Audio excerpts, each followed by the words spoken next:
Democracy. In the West, we make a colossal mistake taking it for granted. We see democracy not as the most fragile of flowers that it really is, but we see it as part of our society's furniture. We tend to think of it as an intransient given. We mistakenly believe that capitalism begets inevitably democracy. It doesn't. Singapore's Lee Kuan Yew and his great imitators in Beijing have demonstrated beyond reasonable doubt that it is perfectly possible to have a flourishing capitalism, spectacular growth, while politics remains democracy-free. Indeed, democracy is receding in our neck of the woods here in Europe. Earlier this year, while I was representing Greece, the newly elected Greek government, in the Eurogroup as its finance minister, I was told in no uncertain terms that our nation's democratic process, our elections, could not be allowed to interfere with the economic policies that were being implemented in Greece. At that moment, I felt that there could be no greater vindication of Lee Kuan Yew, of the Chinese Communist Party, indeed of some recalcitrant friends of mine who kept telling me that democracy would be banned if it ever threatened to change anything. Tonight, here, I want to present to you an economic case for an authentic democracy. I want to ask you to join me in believing, again, that Lee Kuan Yew, the Chinese Communist Party, and indeed the Eurogroup are wrong in believing that we can dispense with democracy. That we need an authentic, boisterous democracy, and without democracy, our societies will be nastier, our future bleak, and our great new technologies wasted. Speaking of waste, allow me to point out an interesting paradox that is threatening our economies as we speak. I call it the Twin Peaks paradox. One peak, you understand, you know it, you recognize it, is the mountain of debts that has been casting a long shadow over the United States, Europe, the whole world. We all recognize the mountain of debts. But few people discern its twin, a mountain of idle cash belonging to rich savers and to corporations, too terrified to invest it into the productive activities that can generate the incomes from which we can extinguish the mountain of debts and which can produce all those things that humanity desperately needs, like green energy. Now, let me give you two numbers. Over the last 3 months in the United States, in Britain, and in the Eurozone, we have invested collectively $3.4 trillion on all the wealth-producing goods, things like industrial plants, machinery, office blocks, schools, roads, railways, machinery, and so on and so forth. 3.4 trillion sounds like a lot of money until you compare it to the 5.1 trillion that has been slushing around in the same countries in our financial institutions, doing absolutely nothing during the same period, except inflating stock exchanges and bidding up house prices. So, a mountain of debt and a mountain of idle cash form twin peaks, failing to cancel each other out through the normal operation of the markets. The result is stagnant wages.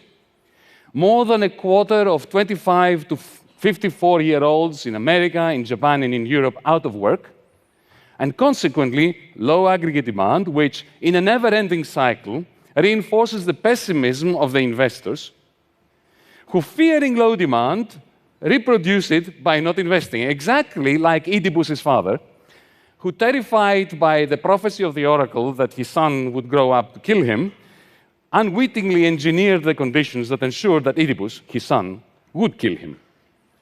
This is my quarrel with capitalism. Its gross wastefulness. All this idle cash should be energized to improve lives, to develop human talents, and indeed to finance all these technologies, green technologies, which are absolutely essential for saving planet Earth. Am I right in believing that democracy might be the answer? I believe so, but before we move on, what do we mean by democracy? Aristotle defined democracy as the constitution in which the free and the poor, being in the majority, control government. Now, of course, Athenian democracy excluded too many: women, migrants, and of course the slaves.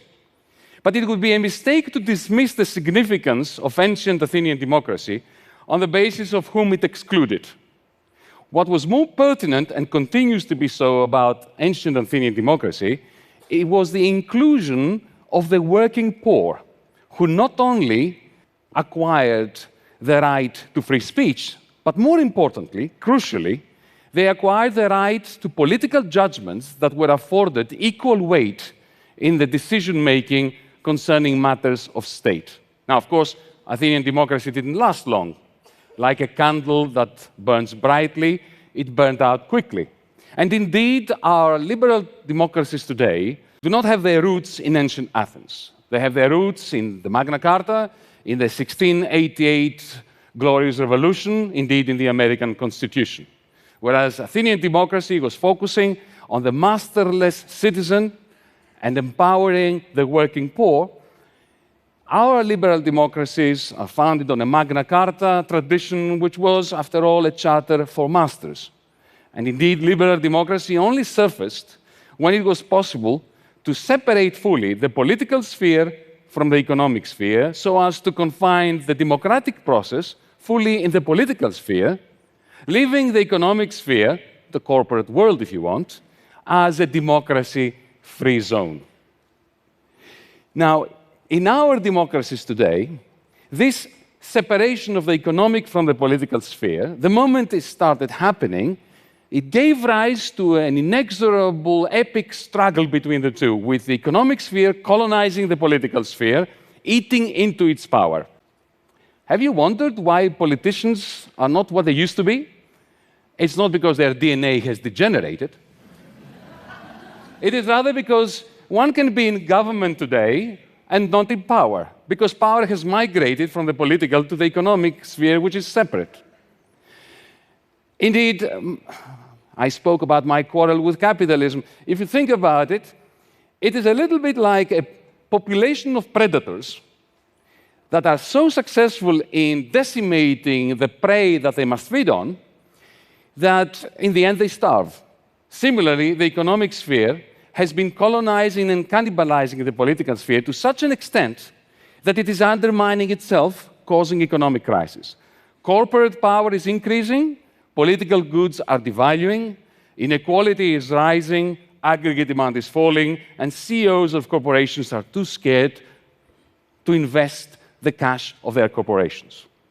So, the more capitalism succeeds in taking the demos out of democracy, the taller the twin peaks, the greater the waste of human resources and humanity's wealth.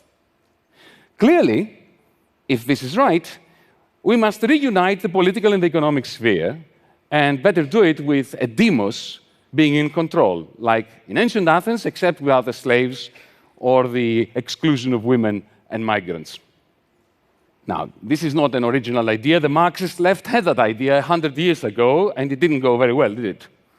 The lesson that we learned from the Soviet debacle is that only by a miracle will the working poor be re-empowered, as they were in ancient Athens, without creating new forms of brutality and waste. But there is a solution. Eliminate the working poor. Capitalism is doing it by replacing low-wage workers with automata, androids, robots. The problem is that as long as the economic and the political spheres are separate, automation makes the twin peaks taller, the waste loftier, and the social conflicts deeper, including, soon, I believe, in places like China. So we need to reconfigure, we need to reunite the economic and the political spheres, but we better do it by democratizing the reunified sphere, lest we end up with a surveillance-mad hyper-autocracy that makes The Matrix, the movie, look like a documentary. So the question is not whether capitalism will survive the technological innovations it is spawning. The more interesting question is whether capitalism will be succeeded by something resembling a Matrix dystopia, or something much closer to a Star Trek-like society, where machines serve the humans, and the humans expend their energies exploring the universe and indulging in long debates about the meaning of life in some ancient Athenian-like high-tech agora. I think we can afford to be optimistic. But what would it take? What would it look like to have this Star Trek-like utopia instead of the Matrix-like dystopia? In practical terms, allow me to share just briefly a couple of examples. At the level of the enterprise, imagine a capital market where you earn capital as you work, and where your capital follows you from one job to another, from one company to another, and the company, whichever one you happen to work at that time, is solely owned by those who happen to work in it at that moment. Then all income stems from capital, from profits. And the very concept of wage labor becomes obsolete. No more separation between those who own but do not work in the company and those who work but do not own the company. No more a tug of war between capital and labor. No great gap between investment and saving. Indeed, no towering twin peaks. At the level of the global political economy, imagine for a moment that our national currencies have a free-floating exchange rate with a universal, global, digital currency, one that is issued by the International Monetary Fund, the G20, on behalf of all humanity. And imagine further that all international trade is denominated in this currency. Let's call it the cosmos, in units of cosmos. With every government agreeing to be paying into a common fund a sum of cosmos units proportional to the country's trade deficit, or indeed to a country's trade surplus. And imagine that that fund is utilized to invest in green technologies, especially in parts of the world where investment funding is scarce. This is not a new idea. It's what, effectively, John Maynard Keynes proposed in 1944 at the Bretton Woods Conference. The problem is that back then, they didn't have the technology to implement it. Now we do, especially in the context of a reunified political, economic sphere. The world that I am describing to you is simultaneously libertarian in that it prioritizes empowered individuals, Marxist, since it will have confined to the dustbin of history the division between capital and labor, and Keynesian, global Keynesian. But above all else, it is a world in which we will be able to imagine an authentic democracy. Will such a world dawn? Or shall we descend into a Matrix-like dystopia?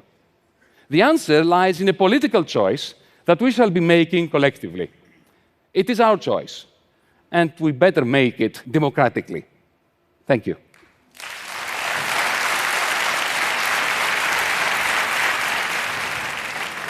Yanis, you describe yourself in your bios as a libertarian Marxist. What's the relevance of Marxist analysis today? Well, if there was any relevance in what I just said, then Marx is relevant, because the whole point of reunifying the political and the economic is, if we don't do it, then technological innovation is going to create such a massive fall in aggregate demand, what Larry Summers refers to as secular stagnation. With this crisis migrating from one part of the world, as it is now, that it will destabilize not only our democracies, but even the emerging world that is not that keen on liberal democracy. So if this analysis holds water, then Marx is absolutely relevant, but so is Hayek. That's why I'm a libertarian Marxist. So is Keynes. So that's why I'm totally confused. Indeed, and possibly we are too now. If you're not confused, you're not thinking, okay? Okay. Yeah. That's very, very Greek philosopher kind of thing to say. Well, that was Einstein, actually. But Yes. During your talk, you mentioned Singapore and China. And yesterday night at the speaker dinner, you expressed a pretty strong opinion about how the West looks at China. Would you like to share that? Well, there is a great degree of hypocrisy.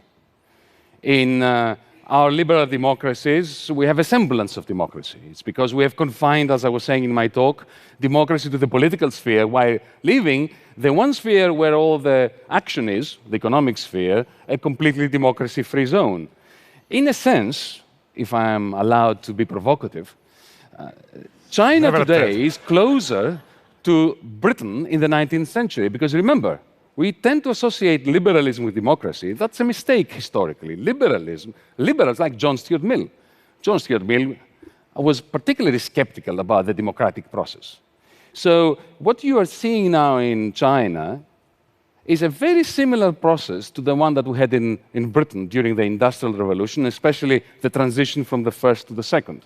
And to be castigating China for doing that which the West did in the 19th century smacks of hypocrisy. I am sure that many people here are wondering about your experience as a finance minister of Greece earlier this year. I knew this was coming. Yes. 6 months after, how do you look back at the first half of the year? Extremely exciting from a personal point of view, and very disappointing because we had an opportunity to reboot the Eurozone. Not just Greece, the Eurozone. To move away from the complacency and the constant denial that there was a massive, and there is a massive, architectural fault line going through the Eurozone, which is threatening massively the whole of the European Union process. We had an opportunity on the basis of the Greek program, which, by the way, was the first program to manifest that denial, to put it right. And unfortunately, the powers that be in the Eurozone, in the Eurogroup, chose to maintain denial. But you know what happens? This is the experience of the Soviet Union. When you try to keep alive an economic system that architecturally cannot survive, through political will and through authoritarianism, you may succeed in prolonging it, but when change happens, it happens very abruptly and catastrophically. What kind of change are you foreseeing? Well, there's no doubt that if we don't change the architecture of the Eurozone has no future. Did you do any mistake when you were finance minister? Every day. For example? Anybody who looks back... No, but seriously, if there is any minister of finance or of anything else for that matter who tells you after 6 months in a job, especially in such a stressful situation, that they have made no mistake, they're dangerous people. Of course I made mistakes. The greatest mistake was to sign the application for the extension of a loan agreement in the end of February. I was imagining that there was a genuine interest on the side of the creditors to find common ground, and there wasn't. They were simply interested in crashing our government just because they did not want to have to deal with the architectural fault lines that were running through the Eurozone, and because they didn't want to admit that for 5 years they were implementing a catastrophic program in Greece. We lost 1/3 of our nominal GDP. This is worse than the Great Depression. And no one has come clean from the troika of lenders that have been imposing this policy to say this was a colossal mistake. Despite all this and despite the aggressiveness of the discussion, though, you seem to be remaining quite pro-European. Absolutely. Look, my criticism of the European Union and the Eurozone comes from a person who lives and breathes Europe. My greatest fear is that the Eurozone will not survive, because if it doesn't, the centrifugal forces that will be unleashed will be demonic, and they will destroy the European Union. And that will be catastrophic, not just for Europe, but for the whole global economy. We are probably the largest economy in the world. And if we allow ourselves to fall into a rut of a postmodern 1930s, which seems to me to be what we're doing, then that will be detrimental to the future of Europeans and non-Europeans alike. We definitely hope you're wrong on that point. Yanis, thank you for coming to TED. Thank you.